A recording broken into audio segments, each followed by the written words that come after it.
Salah satu amalan yang saya ingin,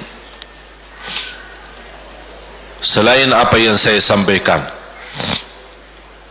amalan ini mohon diberikan perhatian lebih banyak. Sederhana, mudah, tapi manfaatnya luar biasa. Amalan itu adalah bersalawat kepada Nabi Muhammad sallallahu alaihi wasallam.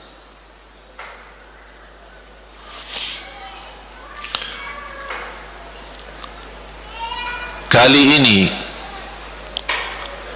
saya tidak minta anda bersalawat seperti biasa. Saya yakin Bapak Ibu suka bersalawat.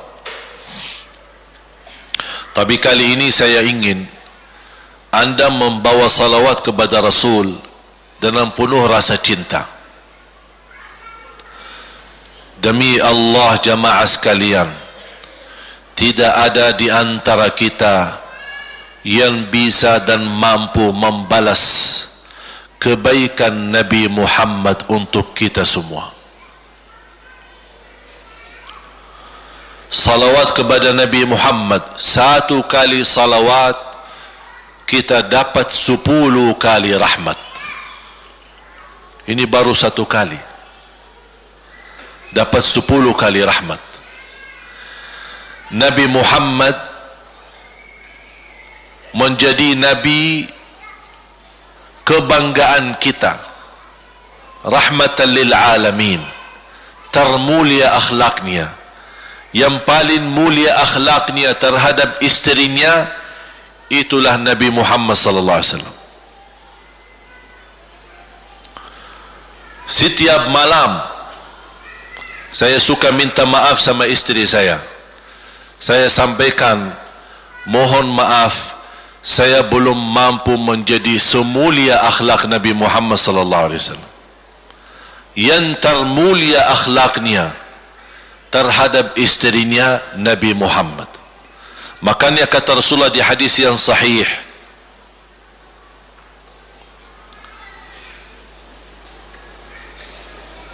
ahsanun nasi akhlaqan ahsanukum li ahli. Yang paling laki-laki yang termulia adalah laki-laki yang termulia akhlaknya terhadap istrinya. Dan Rasul juga bersabda, dan akulah yang termulia terhadap istri-istriku. Nabi Muhammad itu bukan hanya dengan salawat kita dapat 10 kali rahmat, tapi kita dengan bersalawat kepada beliau dijamin kita dapat syafaat beliau di hari kiamat. Bahasa syafaat yang kita semua sudah tahu, semua berkeinginan mendapatkan syafaat, dan semua berdoa mengharapkan syafaat Nabi Muhammad sallallahu alaihi wasallam. Tapi Bapak Ibu belum tahu sejauh mana kemuliaan syafaat yang kita tunggu yang diberi nanti oleh Rasulullah sallallahu alaihi wasallam.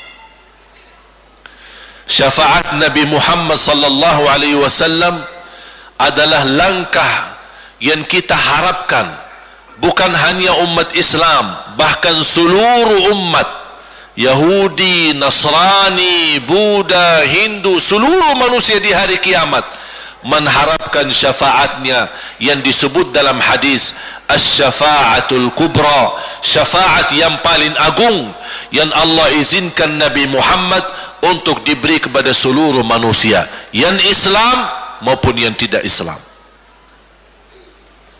Karena di saat hari kiamat seluruh makhluk Allah subhanahu wa ta'ala, seluruh manusia, bahkan bangsa jin, semuanya berdiri habis dibangkit oleh Allah subhanahu wa ta'ala, semuanya berdiri di hadapan Allah menunggu hisab dimulai lebih dari 50.000 tahun.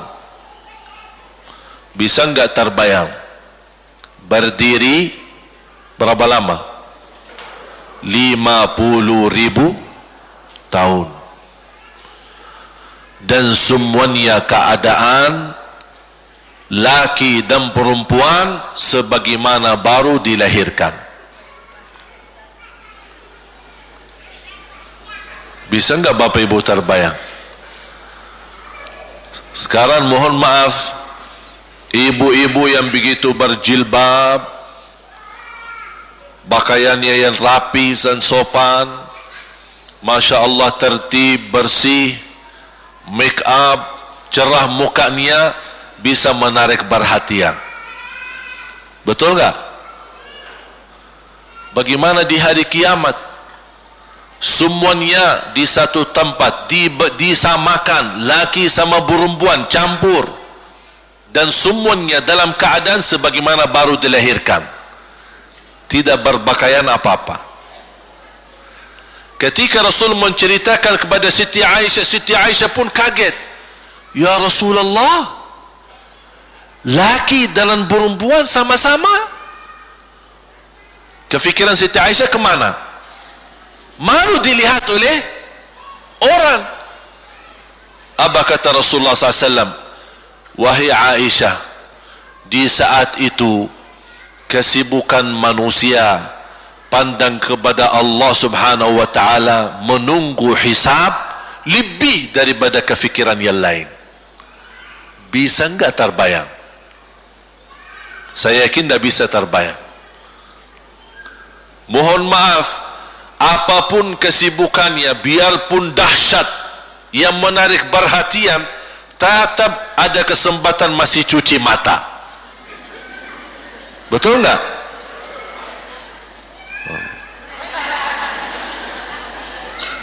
Tapi kalau di hari kiamat, beda keadaannya. Apapun yang saya jelasin, tidak akan mungkin Bapak Ibu bisa bayangkan. Karena itu bukan dahsyat lagi, tapi di luar batas kemampuan kita. Makanya Siti Aisyah sebagai manusia wajar kalau terkejut. Ya Rasulullah, kami dan laki-laki sama-sama. Rasul maklumi fikiran Siti Aisyah sebagaimana memaklumi fikiran kita yang sama. Tapi ternyata kalau di sana beda. Makanya di saat itu belum lagi matahari didekatkan. Disebut dalam hadis mil, 1 mil. Di dalam satu hadis 1 mil adalah, kalau untuk gelang mata itu kan berapa ukurannya? Berapa senti ya? Sangat kecil. Betul? Kalau dalam bahasa Arab itu namanya mil. Berarti ukuran nanti di hari kiamat kita berdiri 50.000 tahun dan mataharinya dekat seperti ini.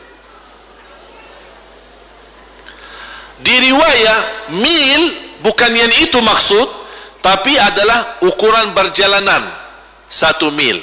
Kira-kira 1 mil cukup jauh? Sama, kurang lebih berapa kilo?